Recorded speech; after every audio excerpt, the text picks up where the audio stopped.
வணக்கம் ஃப்ரெண்ட்ஸ். வாழ்க்கையில் தோல்விங்கிறது ஒரு முடிவல்ல, அது ஒரு பாடம். இன்னைக்கு வேணா நம்ம தோல்வி அடைந்திருக்கலாம், ஆனால் நம்மளோட முயற்சி என்னைக்கு நம்ம நிறுத்துகிறோமோ அதுதான் உண்மையான தோல்வி. உங்களோட கனவு சிறிதாக இருக்கலாம், ஆனால் உங்களோட திறமை உங்கள் கனவை விட பெரிது.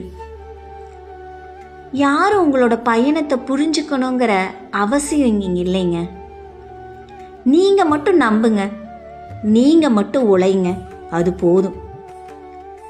இன்னைக்கு வேணால் கஷ்டம் இருக்கலாங்க, ஆனால் நாளைக்கு அதே கஷ்டம் உங்களோட வெற்றியோட கதையாக மாறுங்க. எழு, நம்பு, தொடர்ந்து முயற்சி செய். உன் நேரம் நிச்சயம் வரும்.